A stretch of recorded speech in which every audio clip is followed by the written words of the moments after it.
At pinapasok si Mario, pero nang makapasok na sa loob at makita ni Mario ang kaharap, halos hindi ito makapagsalita. Hindi malaman ni Mario kung saan titingin.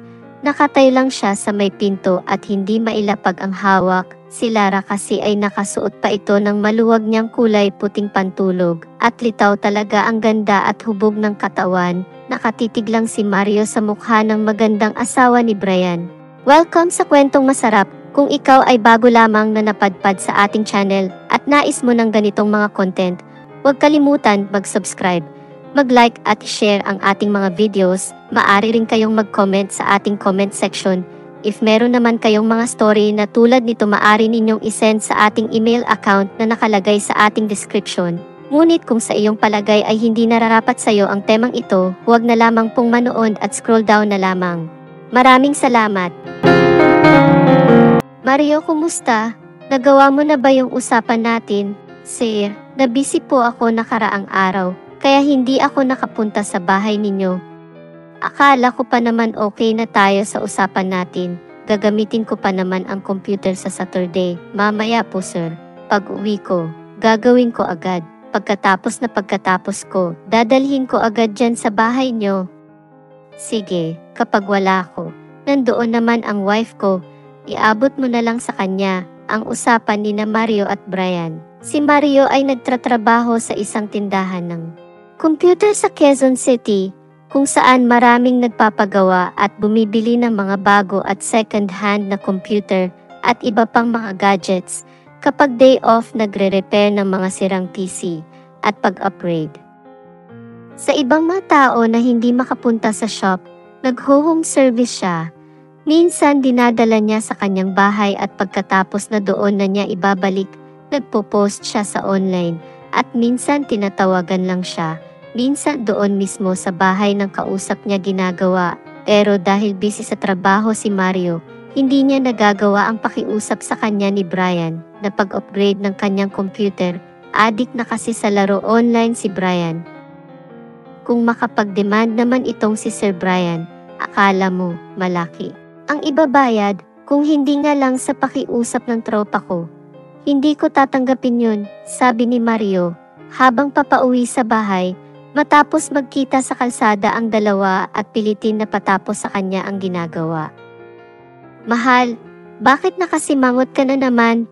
Tanong ng asawang si Lara, kay Brian nang dumating ito sa kanilang bahay. Ito kasing technician na kausap ko. Akala ko gawa ng ang computer ko, hindi pa pala. Nakakainis. Gagamitin ko pa naman sa Saturday yun.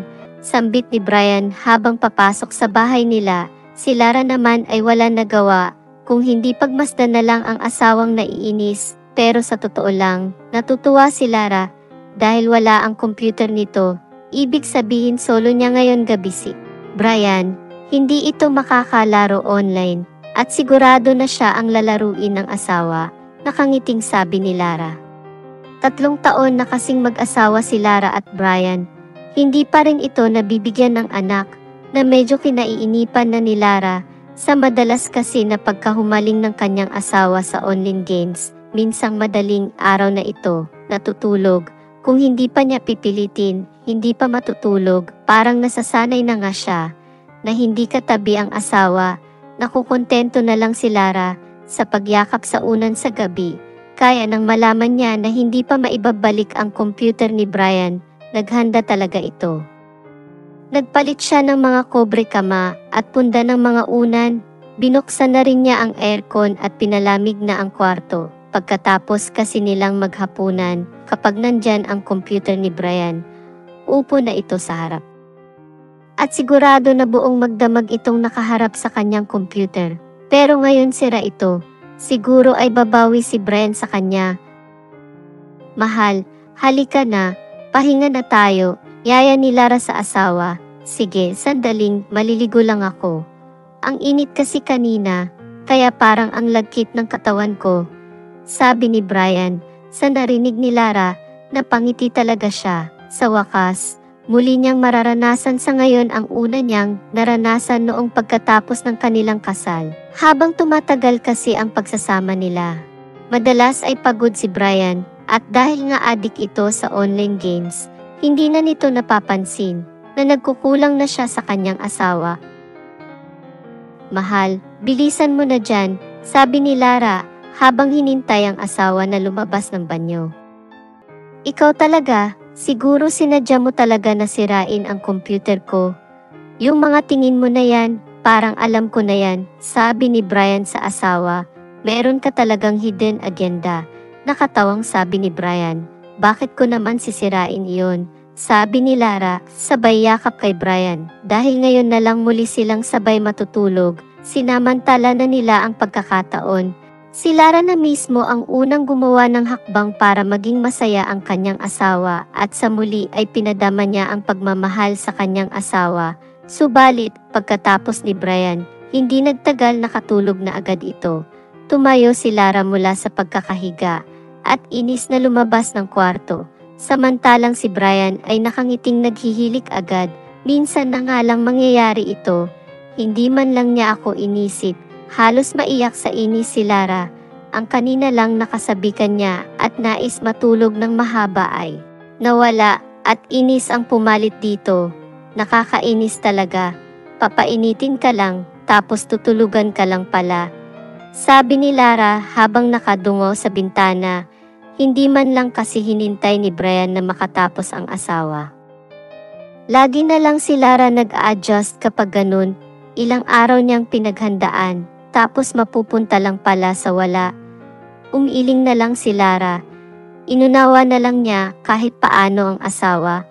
Baka pagod talaga o kaya naman gustong matulog ng mahaba para maghanda sa susunod na araw sa paglalaro ng game sa computer. Sa inis ni Lara, kinuha na lang nito ang cellphone at nanood na lang ng mga video sa TikTok at Facebook at ibang pang online video na kahit paano naiibsan ang kanyang pagkainis. "Napasarap ang tulog ko, parang ngayon lang ulit ako nakatulog ng mahaba. Ang galing talaga ng misis ko. Bukod sa maganda na at sexy, magaling pa sa lahat ng bagay," sabay yakap ni Brian sa asawa habang naghahanda ito ng almusal nila. Hindi na lang umimik si Lara, sa bagay tama naman ang asawa niya, ito naman ang role niya bilang asawa, ang pagsilbihan siya. Masaya na siya kahit paano na maririnig sa asawa na maganda siya at sexy. Pero totoo naman, kaya naman alam na niya kung bakit hindi man lang tumatagal si Brian dahil gigil agad ito sa kanya, tulad ng araw-araw na nangyayari. Pagkatapos umalis ang asawang si Brian, babalik na muli sa higaan si Lara para matulog. Simula kasi nang pahintuin siya ni Brian sa pagtatrabaho para makabuo na sila ng anak. Iyon na ang daily routine niya. 3 buwan pa lang akong walang trabaho ngayon, pero parang ang tagal na ako nang nakatambay dito. Nakakainip, sabi ni Lara nang maiwan mag-isa sa kanilang apartment. Matapos maligpit ang mga pinagkainan nilang mag-asawa, bumalik na si Lara sa kwarto at hindi nagtagal nakaidlip ito dahil sa dala ng puyat niya kagabi dahil sa inis sa asawa. Tok-tok, mahinang katok ng isang lalaki sa may pintuan ng apartment nila Lara. "Wala yatang tao," sabi ni Sir. "Dalhin ko agad pagkatapos magawa," sabi ni Mario sa sarili habang hawak ang computer ni Brian. Inagahan pa naman niya ang punta. Kailangan niya rin kasi ng pera, kaya bago siya pumasok dinala muna niya. "Kuya, sino hinahanap mo?" tanong ng isang binatilyo sa kabilang pinto ng apartment ni Lara. "Si Sir Brian, ibabalik ko lang itong pinagawa niyang," sagot agad ni Mario. "Kuya, lakasan mo lang ng katok. Nandyan yan si Lara." "Hindi naman, umaalis yon," sabi ng binatilyo kay Mario. "Sige, salamat," sabi ni Mario. Sabay katok muli sa pinto ng malakas. Si Lara naman ay biglang nagising nang narinig ang katok. "Sino naman kaya ito? Istorbo sa tulog ko," sabi ni Lara habang naglalakad papunta sa may pinto. "Sino yan?" sabi ni Lara nang mabuksan ang pinto. "Ma'am, si Mario po, babalik ko lang yung computer ni Sir Brian. Naayos ko na po," dagdag pa ni Mario. Agad naman binuksan ng husto ni Lara ang pinto at pinapasok si Mario, pero nang makapasok na sa loob at Makita ni Mario ang kaharap. Halos hindi ito makapagsalita. Hindi malaman ni Mario kung saan titingin. Nakatayo lang siya sa may pinto at hindi mailapag ang hawak. Si Lara kasi ay nakasuot pa ito ng maluwag niyang kulay puting pantulog at litaw talaga ang ganda at hubog ng katawan. Nakatitig lang si Mario sa mukha ng magandang asawa ni Brian. Ma'am, okay na po ito. Pwede na ulit maglaro si Sir. Nauutal na sabi ni Mario habang hindi pa rin siya makapaniwala sa nakita. Palagay naman doon sa table. Doon banda sa dulo, ang asawa ko na ang bahala, mag-ayos yan mamaya, sabi ni Lara kay Mario. Si Mario naman ay agad na sumunod at inilapag ang computer malapit sa hagdanan kung saan nakatayo si Lara. Kuya, magkano pala ang babayaran? Tanong ni Lara kay Mario. Mura lang po ma'am, sagot naman ni Mario. Pwede ba kuya mamaya balik? Mga 6 or 7 ng gabi, pagdating ng asawa ko. Kayo na lang siguro ang mag-usap tungkol sa bayad. Wala kasing iniwan na cash ang asawa ko. Sabi ni Lara, opo ma'am, balik na lang ako maya. Saka may ituturo din ako kay Sir sa mga pinalitan ko na piyesa. Sabi ni Mario, nasa totoo lang, kailangan niya ng pera. Pero saglit na nawala sa kanyang isipan yon, lalo na ganun kaganda ang nasahap niya at pinababalik siya. Agad naman sinara ni Lara ang pinto. Matapos na makaalis si Mario, samantalang si Mario, umiiling-iling naman dahil walang pera, pero swerte pa rin siya. Pero mas swerte ni Sir sa misis niya, sa loob-loob ni Mario. Habang naglalakad palayo sa bahay ni Lara, hindi mapakali si Mario sa kanyang trabaho. Gusto na niyang dumating agad ang hapon. Excited kasi na bumalik si Mario sa bahay ng mag-asawa. Nang dumating nga ang hapon ay agad na bumalik si Mario. Pero dahil na traffic medyo natagalan siya sa biyahe. Dahil sa sobrang init at traffic, napilitan na umuwi muna si Mario at naligo. Bago pumunta sa bahay nila Lara, nag-ayos din siya ng sarili. Nandyan na pala yung computer mo na pinaayos. Dinala kanina. Talaga, asan? Biglang sagot ni Brian at agad na hinanap ang computer. Kahit nakararating lang nito, yan na nga ba ang sabi ko, pagkarinig ng computer. Nawalan na agad ng pakialam sa akin. Bulong ni Lara sa sarili, ni hindi man lang humalik muna sa akin. Mas inuna pa niya ang computer na hanapin, kasya siya ang harapin. Nakasimangot na sabi ni Lara sa sarili at agad na pumasok sa kwarto. Si Brian naman ay hindi na magawang magbihis. Umupo na agad sa computer table at agad na binuksan ang computer. Ang galing mo talaga Mario. Hindi nagkamali si kumapare sa pag-recommend sa'yo. Ang bilis na nito, sabi ni Brian habang nakaharap sa computer. Dahil nasa taas si Lara malapit sa bintana, napansin niya ang lalaki na kanina pa ay nasa may harapan ng pinto ng bahay nila. Saglit na natigilan si Lara. Sino kaya itong lalaki? Parang pamilyar sa akin. Sabi ni Lara na pagmasdan mabuti ang lalaki at tinitigan ni Lara ang lalaki sa may bintana. Doon niya nakumpirma na ito yung lalaki na nagdala ng computer ng kanyang asawa kanina. Gwapo pala ito, pag nakabihis at malinis tingnan, sabi ni Lara habang nakasilip. Sa may bintana, agad na bumaba ng kwarto si Lara at sinabi kay Brian na nandyan ang technician niya. Mahal, nandyan yung gumawa ng PC. Pasigaw ni Lara sa asawa. Agad naman tumayo si Brian at lumapit sa pinto. Kanina ka pa dyan? Tanong ni Brian. Hindi naman masyado sir. Sagot ni Mario. Pasok ka. May itatanong din pala ako sa ininstall mo. Sabi ni Brian. Si Mario naman ay agad na pumasok sa bahay. Pero habang nakasunod kay Brian papasok, palingalinga si Mario. Parang may hinahanap ang mata niya na gusto niyang makita.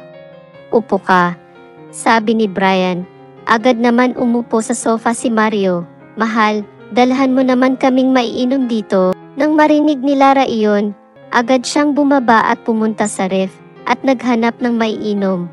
Wala na palang soft drinks. Beer at tubig na lang ang natira. Hindi pa pala sila nakaka-grocery. Mahal, wala ng soft drinks. Beer na lang, pasigaw din na sabi ni Lara. Nang marinig naman ni Mario ang boses ni Lara, Parang nabuhayan siya ng dugo. Ito talaga ang gusto niyang makita. Kahit na hindi siya bayaran sa paggawa niya ng computer, basta makita lang niya ang babaeng nakita kaninang umaga. Sabi ni Mario sa sarili, "Beer, gusto mo? Wala na palang soft drinks." Alok ni Brian, "Okay lang sir." Sagot naman ni Mario, "Kahit ano." "Sige, kukuha ako." Sabi ni Brian na agad na umalis at pumunta sa may kusina. "Mahal, okay na yung beer. Sakto may pag-uusapan kami ni Mario. Magpapaturo ako sa kanya. Magluto muna ako ng pulutan namin. Pangpakonselo ko kay Mario. Ang galing niya kasing gumawa. Natumbok niya ang gusto ko mangyari." Nakangiting sabi ni Brian. "Dalhin ko na itong beer doon," sabi ni Lara na agad na lumabas. Dala ang 2 bolt ng beer. Si Mario naman ay halos matulala. Habang nakikita na papalapit si Lara, napapalunok pa siya. "Kuya, mag-beer na lang kayo, wala na palang soft drinks," sabi ni Lara. "Salamat po ma'am." Sagot ni Mario, habang hindi mawala ang pagtitig niya sa mukha ng magandang si Lara. "Wag mo na akong tawagin ma'am. Lara na lang, sa kamukhang magkaedad lang tayo." Nakangiting sabi ni Lara, "Opo." Sagot ni Mario. Dahil sa pagtingin ni Mario sa mukha ni Lara, napatingin din si Lara sa mata ni Mario at aksidenteng nagsalubong ang mga mata nila. Ilang saglit din na nagkatingin ang dalawa hanggang si Mario na ang bumaba ng tingin dahil medyo nahiya siya. Si Lara naman ay hindi rin niya malaman kung bakit napatitig din siya kay Mario. Nagtaka rin siya sa kanyang sarili. Kaninang umaga kasi, iba ang lalaking nakita niya, madungis ito at punit. Punit ang damit, pero ngayon, ibang lalaki na ang kaharap niya. Malinis at maayos, sabi ni Lara sa loob niya. "Sandali ha, kunin ko lang yung pulutan na niluluto ng asawa ko," sabi ni Lara, na parang nahiya rin nang bumaba ng tingin si Mario. Si Mario naman ay tila lalong lumakas ang kabog ng kanyang dibdib nang makitang muli ang misis ni Brian. Hindi siya mapakali sa upuan. Sinundan pa rin niya ng tingin si Lara habang papunta ng kusina. "Salamat talaga. Ang galing ng pagkakadali mo sa computer ko. Tiyak na mapapalaban na naman ako nito sa puyatan. Saka, magkano pala ang babayaran ko?" Tanong ni Brian kay Mario. "Yung pyesa lang sir. Yung labor okay na yun. Madali lang naman gawin. Sa kakaibigan ko rin yung kumpar mo na nag-recommend sa'yo." Nakangiting sabi ni Mario, "Nakakahiya naman sa'yo. Sige, para naman makabawi ako sa trabaho mo, lalasingin kita ngayon," sabi ni Brian habang tinatapik sa balikat si Mario. "Naku sir, wag naman, may lakad pa ako bukas ng umaga." "Hindi, magpapabili pa ako. Kulang sa atin ito," pagpupumilit ni Brian, "para sa susunod na pagpagawa ko pa sa'yo." "Mahal, tama na yan. Hindi ka naman sanay uminom. Sakto lang yan, tig-2 kayo," sabi ni Lara sa asawa. Nag-aalala kasi siya kay Brian na kapag nakakainom ng alak, nagsusuka, at namamantal ang katawan, tapos kinabukasan hindi makatayo sa hangover. Minsan lang naman ito, para naman kapag may ipapagawa ako kay Mario, hindi na makakatanggi sa akin ito. Sabi ni Brian, sabay tawa, at umapir kay Mario. Wala na nagawa si Lara nang utusan siyang bumili. Dahil katapat lang naman ang apartment nila ang tindahan, nakabili agad si Lara ng 6 pa na bote. Kapag lasing na, "Tama na yan, wag na pilitin," sabi ni Lara kay Brian. Napansin kasi niya na namumula na ito matapos na maubos ang 2 bote. Pero nang tingnan niya si Mario, parang wala man lang tama ng alak, ni hindi man lang nagbago ang hitsura. Samantalang ang asawang niyang si Brian, islang na magsalita at payuko-yuko na, kaya umupo na si Lara sa tabi ng asawa at nakisabay na din sa kwentuhan ng dalawa. "Paring Mario, pare na tawag ko sa'yo simula ngayon ha, pagkapanganak ni Mrs. Kukunin kitang kumpar ha," sabi ni Brian kay Mario, na pautal-utal na. "Oo ba, walang problema yan, pag nagkataon. Yan pa lang ang unang kong magiging inaanak ko," sagot ni Mario. "Ikaw naman manganganak agad. Wala pa ngang nabubuo," sabi ni Lara sa asawa. "Di mamaya, gagawa tayo," para makabuo. Nakangiting sabi ni Brian. Sabay yakap at halik sa asawa. Nako, baka hindi mo na magawa. Lasing ka na. Sabi ni Lara, hindi ako lasing. Si Mario ang lasing, sabi pa ni Brian. Sa sinabi ng asawa, napatingin si Lara kay Mario. Kuya, baka malasing ka. Malayo ba ang bahay mo dito? Malapit lang po, 3 kanto lang, malapit lang pala. Kaya lang baka naman hanapin kayo ng misis nyo. Gabi na tapos nakainom pa kayo. Sabi ni Lara, ulit kay Mario, wala pa po ako asawa. Ilang taon ka na ba? 40 na po. Sagot ni Mario, 40 ka na pala, tapos kanina ka pa, punang po sa akin. Ako 25 pa lang, sabi ni Lara kay Mario. Sabay na nagkatawanan sila. Hindi naman kasi halata na 40 na si Mario, dahil wala naman itong bisyo, at minsan lang umiinom. Alaga niya talaga ang katawan niya, at kapag walang ginagawa, sa gym ng kumpare niya ito tumatambay.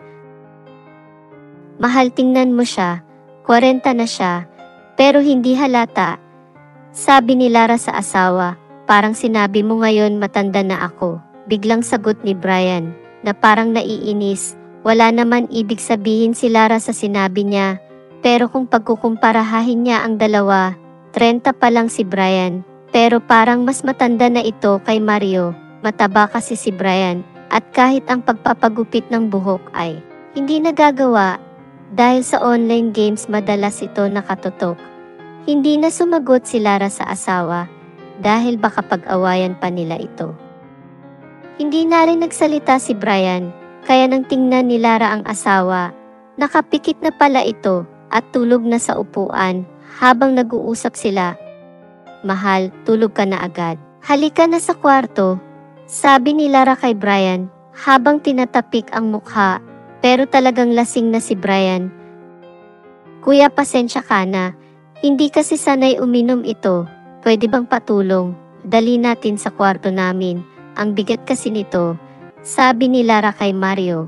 Agad naman tumayo si Mario at inakay si Brian paakyat ng hagdanan sa kwarto ng mag-asawa. Dahil mataba si Brian, hirap si Mario na alalayan. Kaya inakbay na rin ni Lara ang isang braso ni Brian sa balikat niya at sabay nilang inakyat si Brian sa loob ng kwarto nila.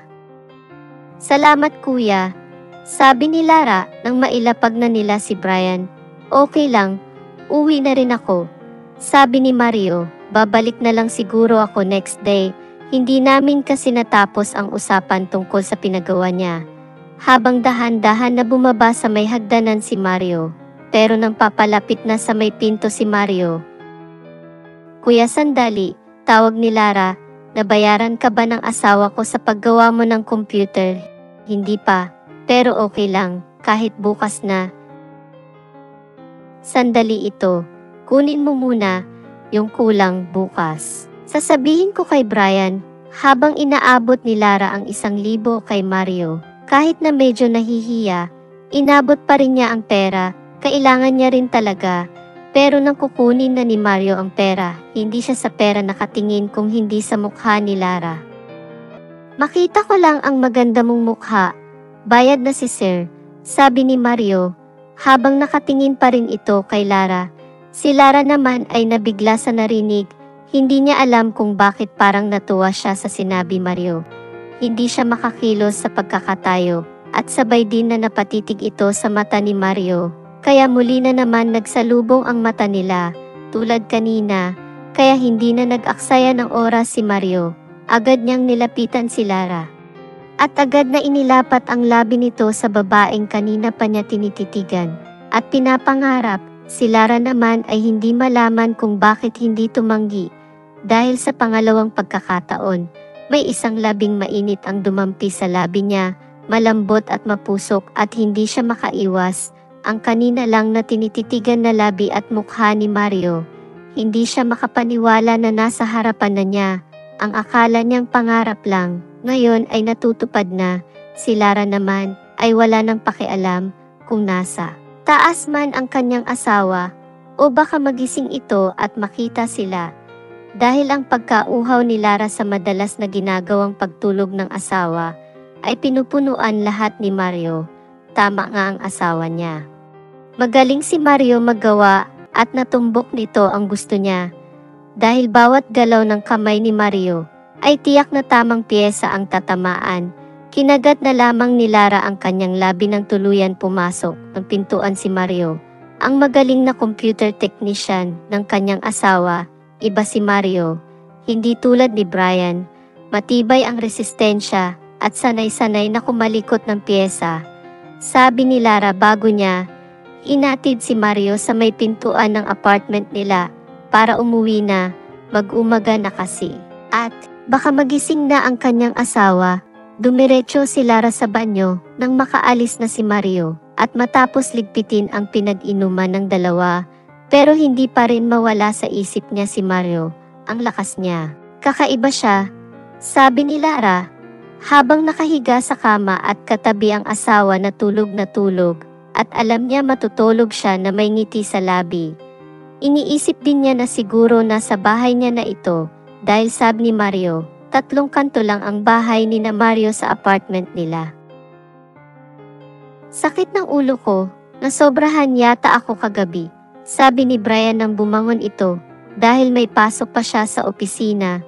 Tinulugan mo nga ang kainuman mo, sabi naman ni Lara, habang nakahiga sa kama nila at inaantok pa. Si Mario pala anong oras nakauwi, tanong ni Brian sa asawa. Hindi na sumagot si Lara. Baka madulas pa siya na umaga na umuwi si Mario. Si Brian naman, kahit na may hangover, napilitin na pumasok sa trabaho, habang si Lara ay muling natulog. Subalit pagdating ng tanghali, may kumatok muli sa pintuan nila. Open yan, huwag ka na kumatok, sagot agad ni Lara, dahil alam na niya kung sino ang tao sa labas. Agad naman na pumasok si Mario sa apartment ni Lara at muli ay inulit nila ang tulad ng ginawa nila kagabi. Simula noon, hindi na nag-aalala si Lara na kahit natulugan pa siya ng kanyang asawa at maglaro ito magdamag ng games, okay lang sa kanya at hindi na siya nagtatampo at maiinis dahil nandyan si Mario na laging nakaalalay kapag may problema ang computer ng asawa. Si Mario naman ay laging natutuwa kapag sira ang computer ni Brian dahil alam niya na may bayad na siya mula kay Brian. Swerte pa niya sa magandang asawa nito. Hindi nagtagal, nabuntis nga si Lara. Doon na rin unti-unting nawalan sila ng komunikasyon ni Mario. Lagi na kasi nakabantay si Brian. Iniiwasan na kasi niya ang paglalaro, siya na kasi ang naglalaba at iba pang gawain bahay dahil masilan ang pagbubuntis ni Lara. Maging si Mario ay umiwas na rin dahil may nakilala muli siyang bagong mag-asawa na magpapa-home service ng computer shop. Inisip na lang ni Mario na nakatulong siya kay Brian at sa problema ng mag-asawa. Si Lara naman ay nakatingin sa bintana, katabi ang asawa. Nakatanaw ito habang hinihimas ang kanyang malaking tiyan, habang iniisip si Mario at nagpapasalamat.